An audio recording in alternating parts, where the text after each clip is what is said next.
નમસ્કાર વિદ્યાર્થી મિત્રો, ભણવાની મજા યુટ્યુબ ચેનલમાં આપ સર્વેનું સ્વાગત છે। આજે આપણે પ્રકાશના પરાવર્તન અને વક્રીભવન પ્રકરણ વિશે અભ્યાસ કરીશું। તો કોઈ પણ વસ્તુ આપણને ક્યારે દેખાય છે?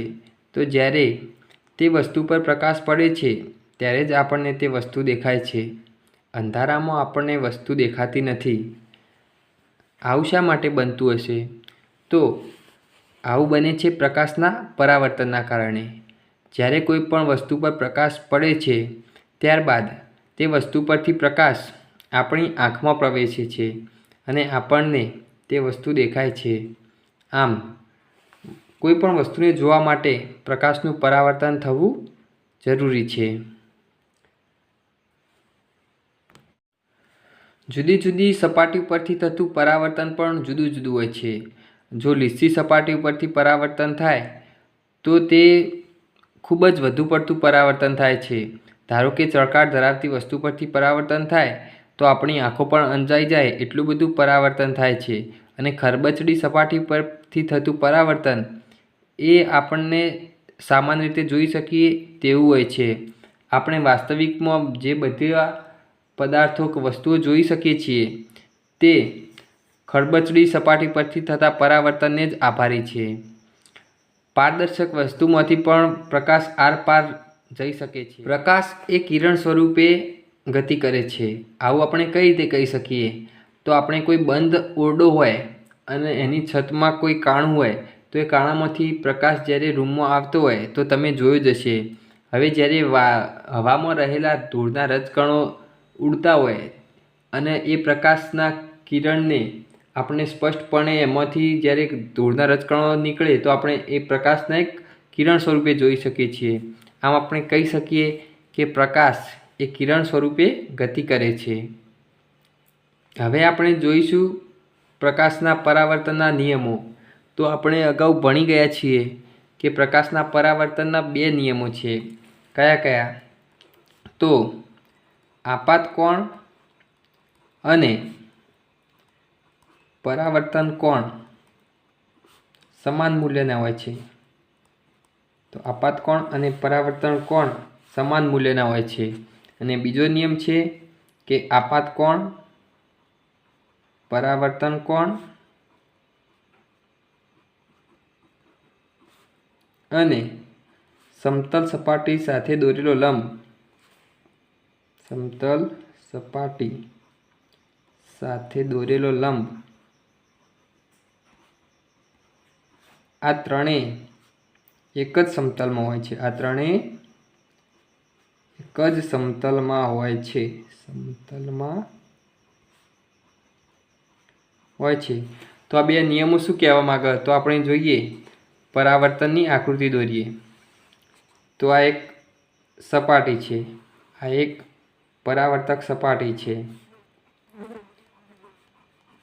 પહેલા સપાટીને એક લંબ દોરી દેવાનો। આ એક લંબ છે, સપાટીને દોરેલો લંબ। તો અહીંથી એક પ્રકાશનું કિરણ આપાત થતું હોય તો આ લંબ સાથે ખૂણો બનાવીએ, આને કહેવાય આપાત કોણ થીટા।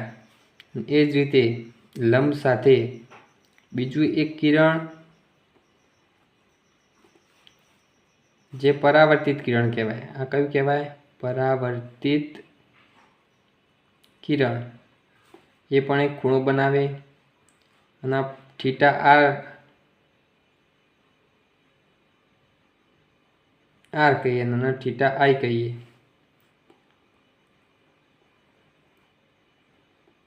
તો શું કહેવાય? થીટા આઈ બરાબર થીટા આર। આ આપાત કિરણ, આ પરાવર્તિત કિરણ અને આ સપાટી સાથે દોરેલો લંબ છે। તો આ ત્રણેય એક જ સમતલમાં આવેલા હોય છે। આ શેમાં આવેલા હોય? એક જ સમતલમાં આવેલા હોય છે। તો આ બે નિયમ થયા। એક તો શું નિયમ થયો કે આપાત કોણ અને પરાવર્તન કોણ સમાન મૂલ્યના હોય છે। અને આપાત કિરણ, પરાવર્તિત કિરણ અને સપાટી સાથે દોરેલો લંબ આ ત્રણેય એક જ સમતલમાં હોય છે।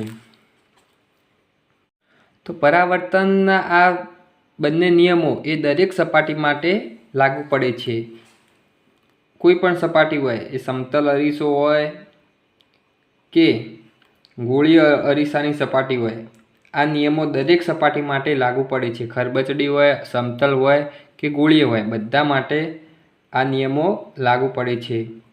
સમતલ અરીસો હોય કે જે આપણે દરરોજ આપણા ઘર વપરાશમાં ઉપયોગ કરીએ છીએ, આપણો ચહેરો જોવા માટે, માથું ઓળાવવા માટે, તો એ સમતલ અરીસો કહેવાય. તો સમતલ અરીસામાં કેવું હોય, તો સમતલ અરીસામાં વસ્તુનું પ્રતિબિંબ હોય એ કેવું હોય, તો વસ્તુના કદના જેવડું જ હોય, વસ્તુના કદ જેવડું જ પ્રતિબિંબ હોય. પછી જેટલા અંતરે વસ્તુ હોય, અરીસાથી જેટલા અંતરે વસ્તુ હોય એટલા જ પાછળની બાજુ આપણને એટલા જ અંતરે પ્રતિબિંબ દેખાય. પછી એમાં બીજું શું હોય, તો આપણા જમણી બાજુનો આપણો હાથ હોય તો પ્રતિબિંબમાં ડાબી બાજુનો લાગે. એટલે કેવું હોય કે આપણા જમણી બાજુ હોય તો એની અંદર ડાબી બાજુ લાગે. એટલે એની દિશાઓ ઉલટાયેલી હોય, આમ ચત્તું જ હોય, આપણે જેમ હોઈએ એમ જ હોય, પણ એની ખાલી દિશાઓ બદલાયેલી હોય. અને સીધું એટલે કે ચત્તું હોય છે, પ્રતિબિંબ ચત્તું હોય છે. આમ સમતલ અરીસામાં આટલી બાબતો યાદ રાખવાની થાય. પ્રતિબિંબમાં તમે આભાસી પ્રતિબિંબ અને વાસ્તવિક પ્રતિબિંબ એવા બે શબ્દો તો સાંભળ્યા જ છે. તો આભાસી પ્રતિબિંબ કોને કહેવાય, કે એવું પ્રતિબિંબ કે જેને આપણે પડદા કે કાગળ પર ઝીલી ન શકીએ, તો એવું પ્રતિબિંબ આભાસી પ્રતિબિંબ કહેવાય. અને વાસ્તવિક પ્રતિબિંબ કોને કહેવાય, કે અરીસા ઉપરથી એ પરાવર્તિત થઈ અને એ પ્રતિબિંબને આપણે કોઈ કાગળ, કોઈ પડદા ઉપર કે દિવાલ ઉપર આપણે એ પ્રતિબિંબ ઝીલી શકતા હોઈએ, તો એને વાસ્તવિક પ્રતિબિંબ કહેવાય. આ તમારે યાદ રાખવાનું છે. હવે આપણે જોઈશું કે ગોળીય અરીસાઓ. હવે જોઈશું ગોળીય અરીસાઓ. તો ગોળીય અરીસા બે પ્રકારના છે, એક અંતર્ગોળ અરીસો અને એક બહિર્ગોળ અરીસો. એક છે અંતર્ગોળ અરીસો અને એક છે બહિર્ગોળ અરીસો. તો અંતર્ગોળ અરીસો કોને કહેવાય, કે એવો અરીસો કે જેની અંદરની પરાવર્તક સપાટી અંદરની બાજુ હોય, એના અંતર્ગોળ અરીસો કહેવાય. જ્યારે બહિર્ગોળ અરીસામાં કેવું હોય, કે જેની પરાવર્તક સપાટી બહારની બાજુ હોય. એના આપણે એક ચમચીના ઉદાહરણ દ્વારા સમજીએ. કે આપણા ઘરમાં જે ચમચી રહેલી હોય છે, આ એક ચમચી છે, તો ચમચીમાં આ એક અંદરનો ભાગ રહ્યો એ ચળકતો હોય, તો આને અંતર્ગોળ અરીસો કહેવાય. અને એ જ રીતે ચમચીની બહારની બાજુનો ભાગ રહ્યો એ ચળકતો હોય, તો આને બહિર્ગોળ અરીસા તરીકે આપણે વાપરી શકીએ. આમ અંતર્ગોળ અરીસો અને બહિર્ગોળ અરીસા વચ્ચેનો ભેદ તમે સ્પષ્ટ જોઈ શકો છો. હવે આપણે આ ગોળીય અરીસાઓના કેટલાક પદો વિશે જાણકારી મેળવીએ. તો સૌ પ્રથમ છે ધ્રુવ પી. તો ધ્રુવ પી કોને કહેવાય, તો આ અરીસો છે, તો અરીસાની પરાવર્તક સપાટીના કેન્દ્રને, કોઈ અંતર્ગોળ અરીસો હોય અથવા કોઈ બહિર્ગોળ અરીસો હોય, તો એની વચ્ચે આવેલા કેન્દ્રને એટલે કે પરાવર્તક સપાટીના કેન્દ્રને આપણે ધ્રુવ પી કહીએ છીએ. તો કેન્દ્રને પણ કયું કેન્દ્ર, તો અરીસાની પરાવર્તક સપાટીને, અરીસાની પરાવર્તક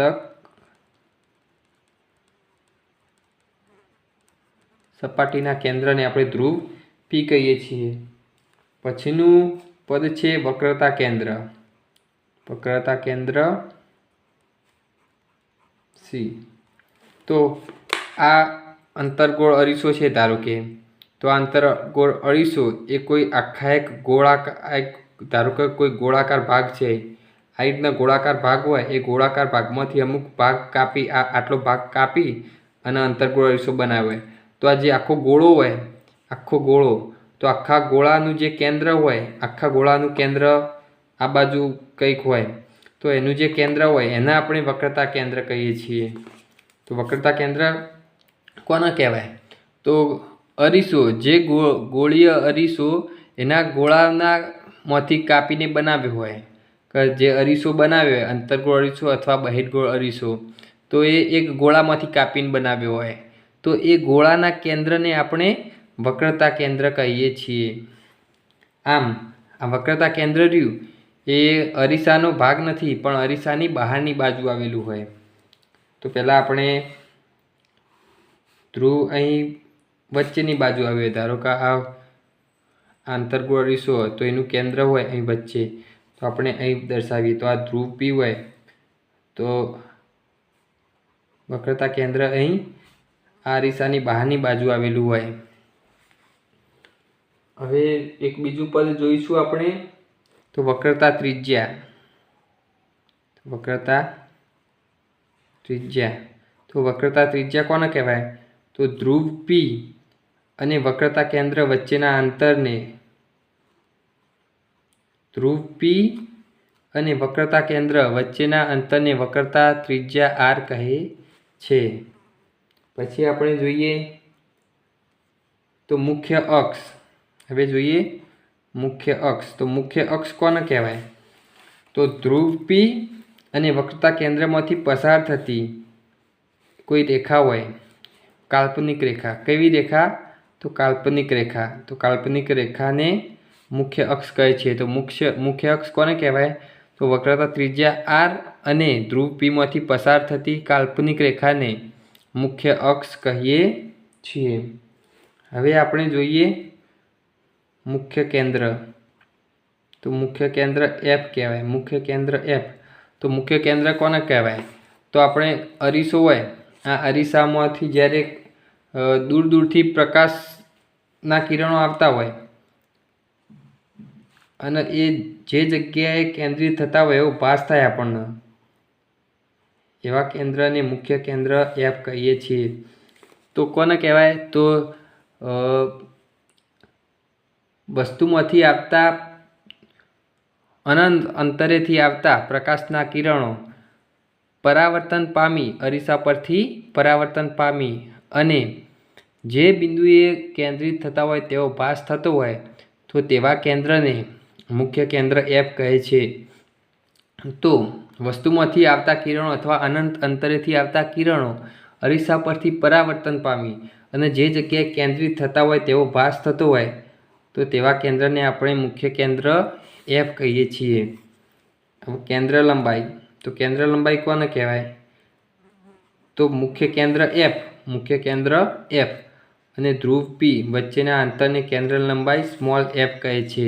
તો ધ્રુવ પી અને મુખ્ય કેન્દ્ર એફ વચ્ચેના અંતરને કેન્દ્ર લંબાઈ એફ કહે છે. મોસ્ટ ઓફ નાના અરીસાઓ માટે કેન્દ્ર લંબાઈ રહી એફ. કેન્દ્ર લંબાઈ એ વક્રતા ત્રિજ્યા કરતાં અડધી હોય છે, એટલે કે એફ બરાબર r/2 અથવા r બરાબર 2f. તો નાના દર્પણમુખવાળા જે અરીસા હોય એના માટે એવું હોય કે r બરાબર 2f, એટલે કે વક્રતા ત્રિજ્યા r બરાબર 2 વખત કેન્દ્ર લંબાઈ. હવે આપણે જોઈએ દર્પણમુખ. દર્પણમુખ કોને કહેવાય? દર્પણમુખ. તો આપણે આ અરીસો છે, આ ચમચીને એક અરીસા તરીકે ગણીએ. હવે આ એક કેન્દ્ર, આ કેન્દ્રને આપણે ધ્રુવ પી કહેવાય.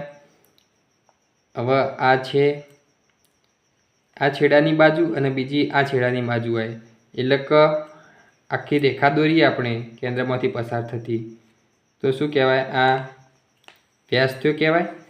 તો અરીસાના વ્યાસાંતે આવેલા બિંદુઓ, અરીસાના વ્યાસાંતે આવેલા બિંદુઓમાંથી પસાર થતી રેખા હોય એટલે કે વ્યાસ, તો એના આપણે શું કહીએ? દર્પણમુખ કહેવાય. તો અરીસાનું દર્પણમુખ કહેવાય છે. તો આજના લેક્ચરમાં આપણે આટલા સુધી રાખીએ છીએ. આવા ને આવા વિડીયો જોવા માટે તમે અમારી ચેનલ ભણવાની મજા યુટ્યુબ ચેનલને લાઈક કરો, શેર કરો અને સબસ્ક્રાઈબ કરો. તમારા મિત્રો સાથે વધુને વધુ શેર કરજો. જય હિન્દ, જય ભારત.